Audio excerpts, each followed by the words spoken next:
Hello dear students and welcome to day 6 of EPS exam practice series, जिसमें कि हम लोग सीबीएसई क्लास 10 टर्म 1 के पेपर्स को रिवीजन कर रहे हैं।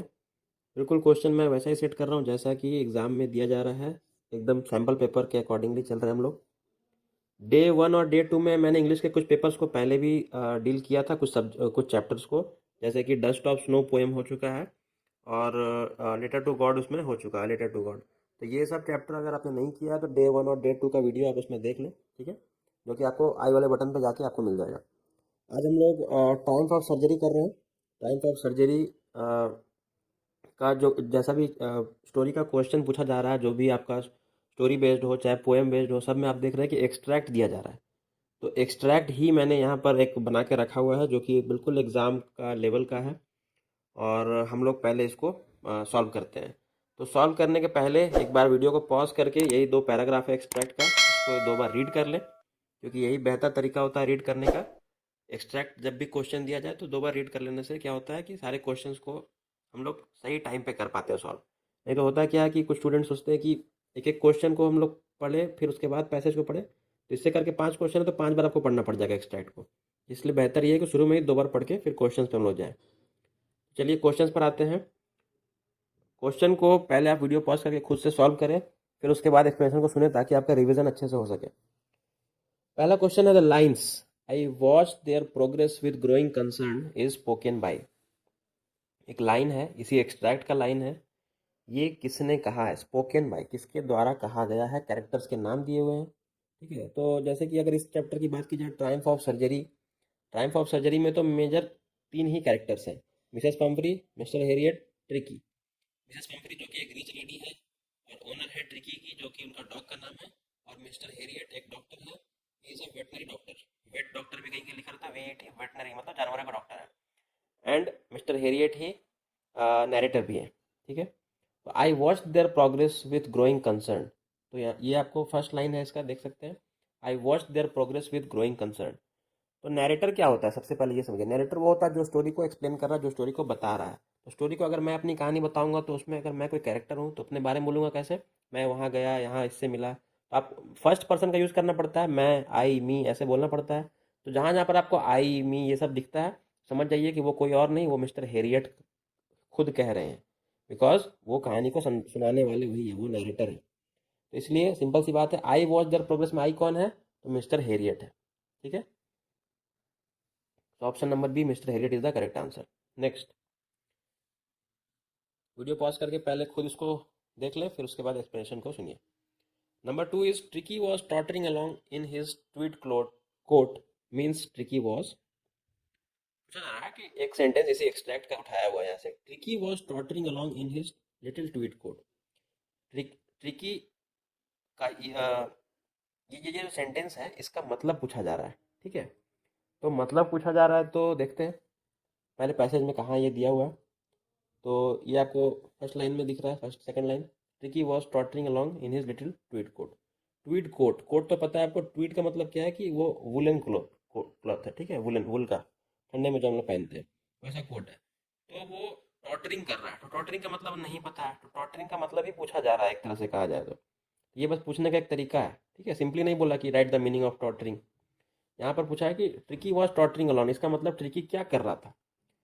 तो क्या Tricki sad to see his little tweed coat, क्या अपने कोट को देख के उदास था, excited to wear his coat, coat को पहनने को लेके एक्साइटेड था। ऐसा कोट को लेके तो कोई डिस्क्रिप्शन था नहीं, तो इसको हम लोग यहाँ लिखेंगे नहीं। नेक्स्ट है, wore a woollen coat and was unable to walk properly. Woollen coat को वो पहना, और देखिए वुलन कोट मैंने बताया ट्वीड का मतलब होता है वुलन, तो ये सही है। And was unable to walk properly, ठीक से चल नहीं पा रहा था। टॉटरिंग का मतलब ही वो भी होता है कि जो स्टेबल नहीं है, ठीक है, स्टेबल नहीं है, जो लड़खड़ा रहा है। तो यहाँ पर भी मतलब वही बताया जा रहा है, अनेबल टू वॉक प्रॉपरली, इसलिए नंबर सी करेक्ट है, ठीक है। यहाँ पर भी वुलन कोट दिया हुआ, लेकिन वेंट टू बाय, क्या वो खरीदने गया था कोट, नहीं, ऐसा भी स्टोरी में नहीं दिया हुआ। तो D is also wrong, C is the correct answer. Next है, mister Herriot was expecting another call from Mrs Pumphrey. पहले आपको खुद आंसर इसका कोशिश करें करने का, फिर एक्सप्लेनेशन को सुने।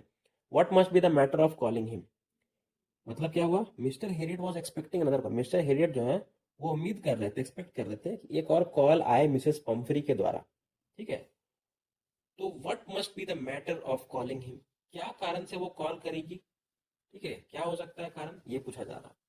तो देखते हैं ऑप्शंस में, पहला नंबर है कि about the illness of Tricki, Tricki के इलनेस के बारे में बात करेगी, हो सकता है क्योंकि मिसेस पंपरी डॉक्टर है हेरियट, मिस्टर हेरियट, और ट्रिकी के इलनेस के बारे में पूछ सकती है। To invite him for a party, ऐसा तो स्टोरी में कहीं नहीं दिया हुआ पार्टी में इनवाइट करने के लिए, ये खत्म हो गया। सी है for enquiring about ट्रिकीज health condition, tricky की हेल्थ कंडीशन के बारे में इंक्वायरी करने के लिए, हाँ ये भी हो सकता है। डी है none of these.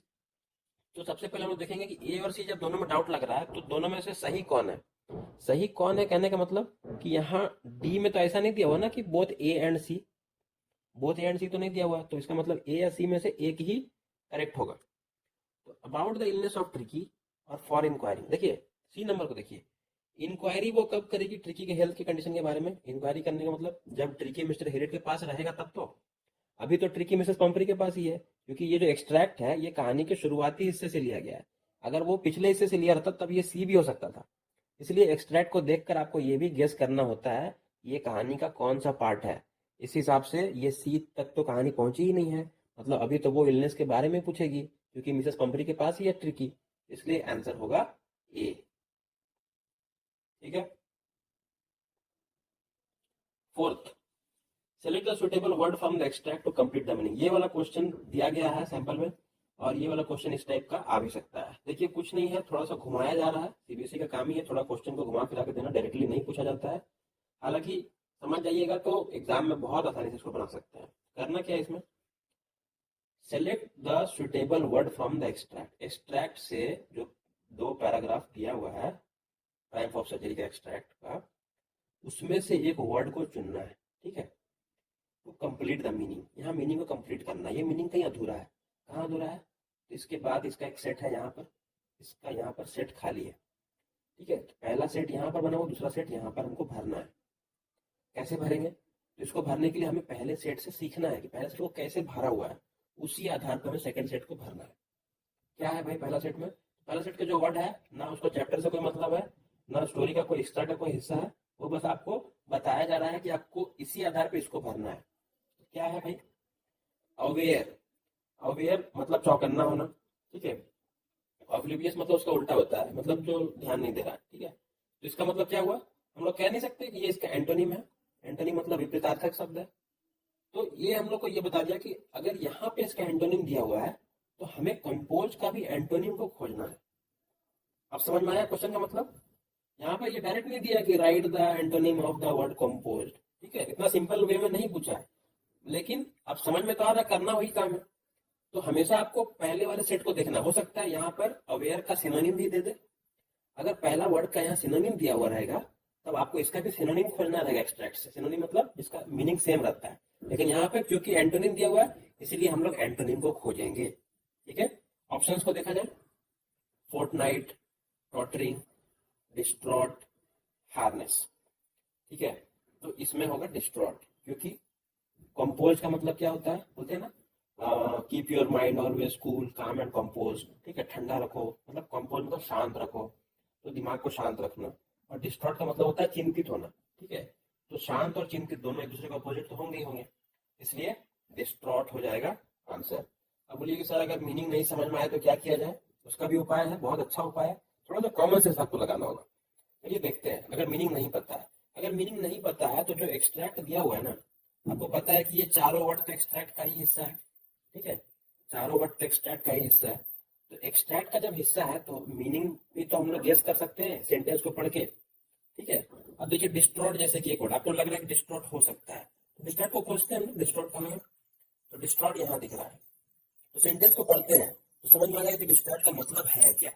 Mrs Pumphrey was distraught, Tricky would eat nothing, Tricky कुछ खा नहीं रहा था, तो मिसेस पंपरी क्या रहेगी, खुश रहेगी, दुखी रहेगी, चिंतित रहेगी, तो मतलब इसे डिस्ट्रॉट का मतलब समझ में आ गया सेंटेंस पढ़ के, ओ चिंतित है, ठीक है, तो इसलिए हम लोग समझ जाएंगे कि बिना मीनिंग पता किए भी हम लोग सेंटेंस को पढ़ के गेस कर लेंगे कि इसका आंसर यही होगा, ठीक है, इस तरह से आप चेक कर सकते हैं बाकी के मीनिंग को भी अच्छा से, तो ऐसे हम लोग सॉल्व करेंगे। नंबर 5 है, mister Herriot suggested to hospitalise Tricki for a fortnight means he wanted to admit him for, ठीक है, मिस्टर हेडेड चाहते थे कि ट्रिकी को हॉस्पिटलाइज किया जाए फोर्टनाइट के लिए। इसका मतलब अर्थात वो चाहते थे उसे कब तक एडमिट करने के लिए, 1 वीक, 2 वीक, 2 महीना, 10 महीना। मतलब यहाँ पे डायरेक्टली ये नहीं बोला कि फोर्टनाइट का मतलब क्या होता है बताइए, यहाँ पर ऐसे थोड़ा घुमा के फिर से दिया। वही सीबीएसई का यही अंदाज है और उसी अंदाज में मैंने क्वेश्चन भी सेट किया है, ठीक है, ताकि आपको फील आए एकदम एग्जाम का लेवल का। मिस्टर हेडी को सजेस्ट किया हॉस्पिटलाइज करने के लिए फोर्टनाइट के लिए। यहाँ पर क्या है, इसका मतलब है उन्होंने उसको कितने दिन के लिए एडमिट किया था। मतलब पूछ रहा है कि फोर्टनाइट का मतलब क्या होता है। फोर्टनाइट का मतलब होता है 2 वीक, ठीक है, 2 वीक्स। इसमें आंसर होगा बी। जैसे कि 4 वीक मिल क्या बनता है, क्या 1 महीना बनता है, 1 मंथ। वैसे ही आधा महीना मतलब 2 वीक को फोर्टनाइट बोलते हैं, ठीक है। आंसर क्या हो जाएगा, 2 वीक्स, ठीक है। तो ये थे कुछ क्वेश्चन, बिल्कुल आपको समझ में आ जाएगा क्वेश्चन। अगर आपको वीडियो अच्छा लगा हो वीडियो को लाइक कर दीजिए, सब्सक्राइब करें अपने फ्रेंड्स के साथ ताकि वो भी इसको अच्छे से देखें, रिवीजन कर सकें और आने वाले वीडियोस में हम लोग